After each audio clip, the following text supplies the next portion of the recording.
O Senhor esteja convosco. Ele está no meio de nós. Proclamação do Evangelho de Jesus Cristo segundo Lucas. Glória a vós, Senhor.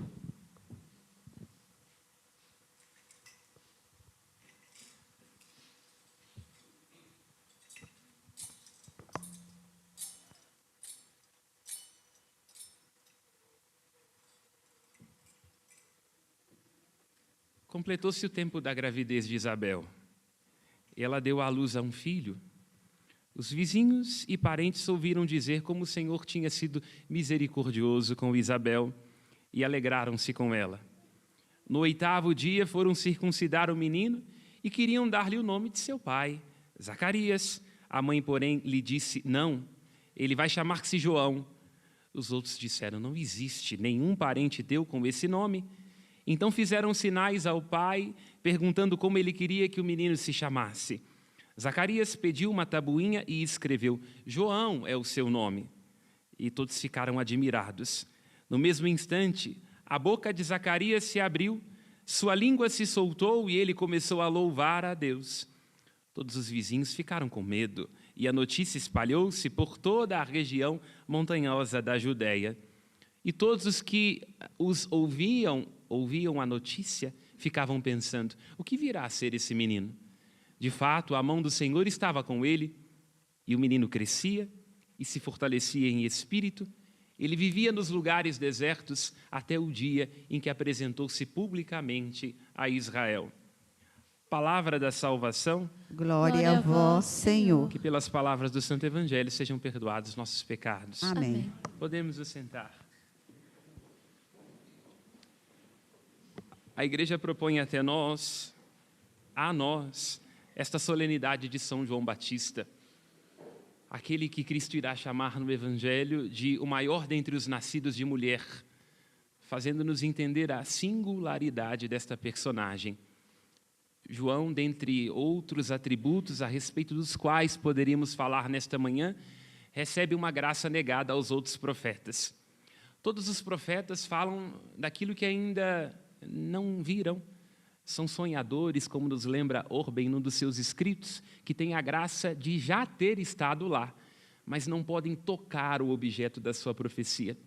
João é o único a quem é dado a possibilidade de tocar, apontar, eis o Cordeiro que tira o pecado do mundo.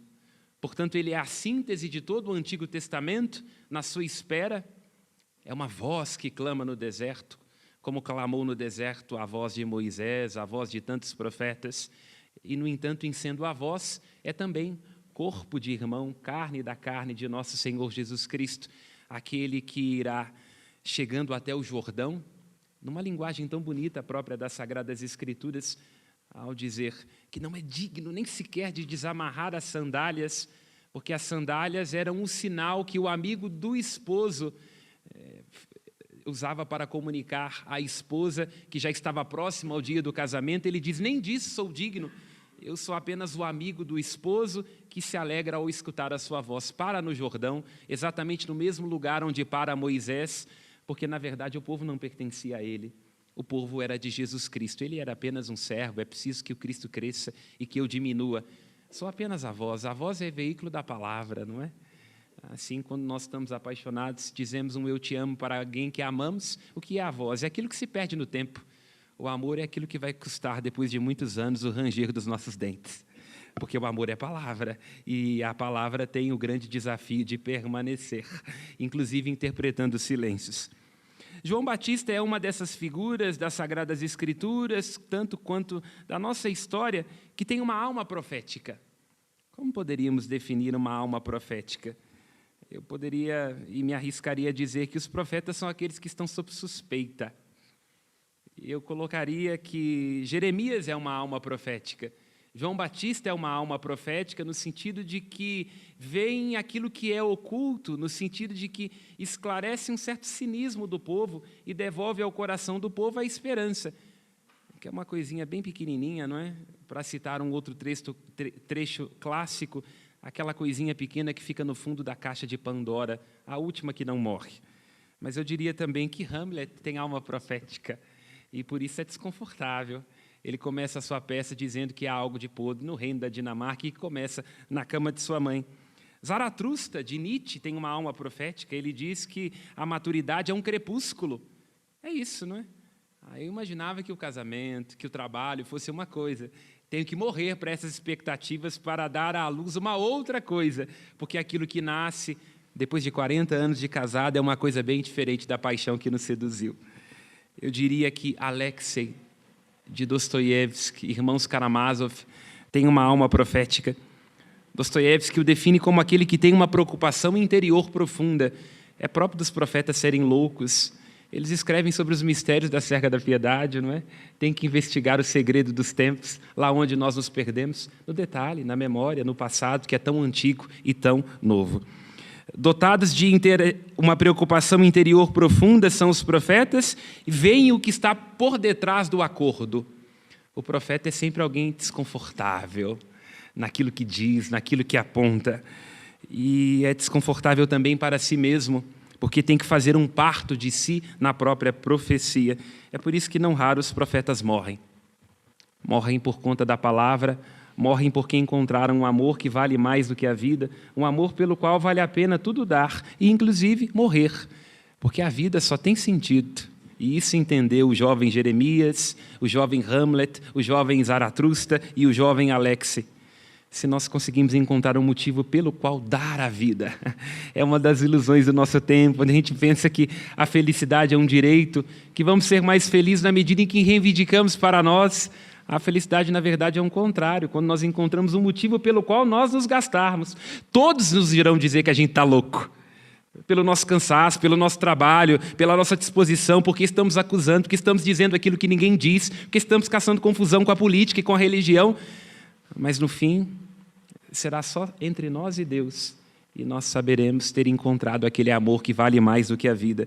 E Jeremias, inclusive, como é próprio de qualquer relacionamento amoroso, ele não disfarça a sua insatisfação, ele diz: o Senhor me enganou, eu estou cansado, caminhei inutilmente, mas por que eu não vou abandonar esta profecia? Porque o Senhor me conhece lá onde eu nem sequer sou capaz de me conhecer.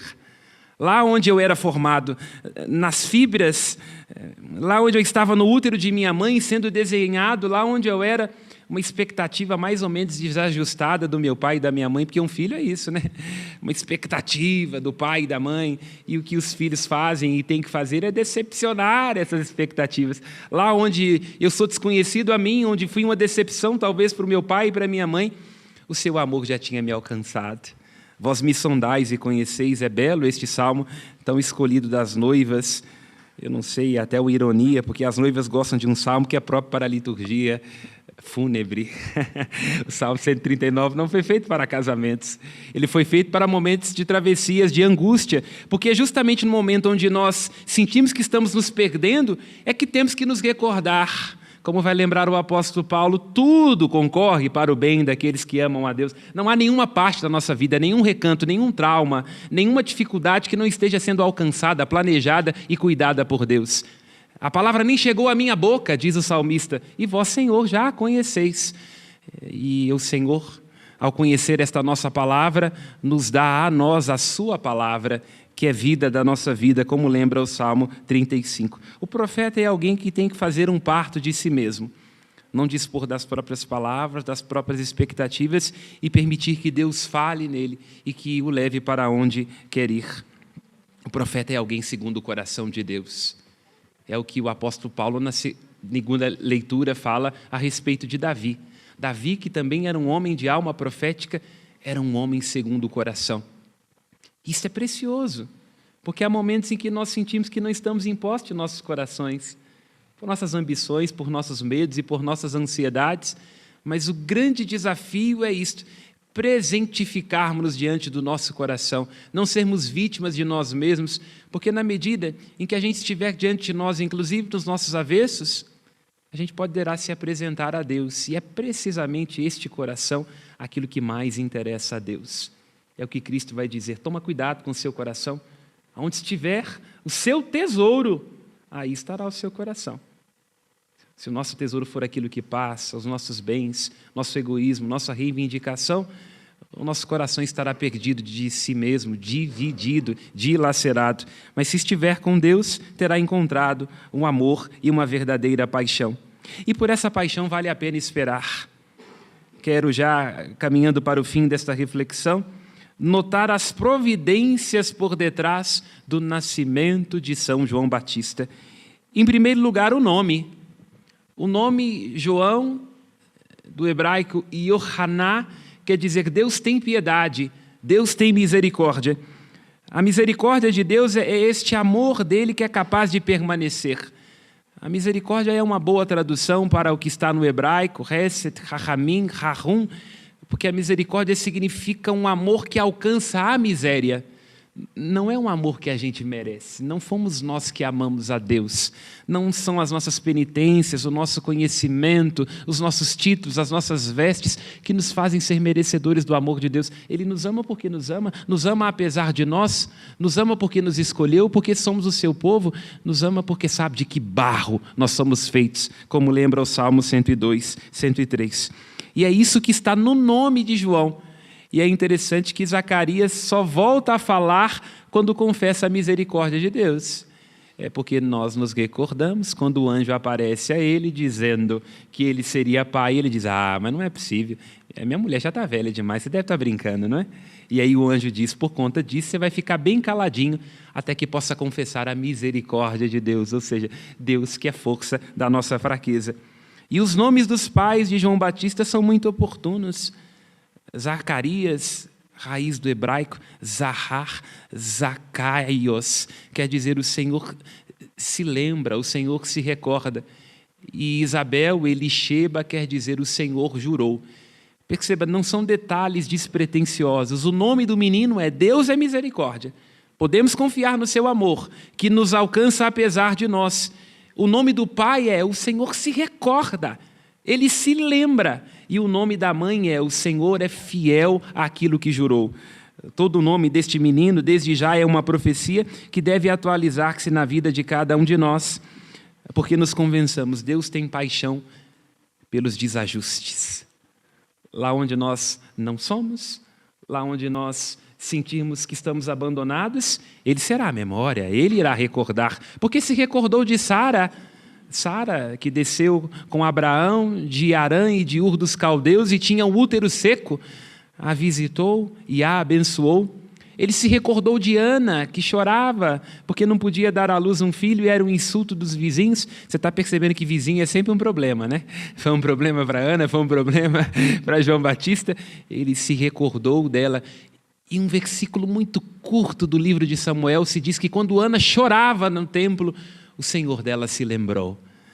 O Senhor se lembrou de Isabel em sua dor de não poder conceber, e o Senhor se lembra de nós, se recorda de nós, porque se o nosso amor é egoísmo escoltado e tem prazo de validade, o amor de Deus é desde sempre e para sempre, porque esse é o seu nome. O nome de Deus é misericórdia, como nos lembra o livro do Êxodo. Portanto, todos juntos, com a nossa festa junina, inclusive, é preciso aproveitar os quentões, mas tome cuidado, porque o excesso de quentão nos faz cantar além da conta, não é? Cantemos João Batista e Yohaná, Deus é misericórdia.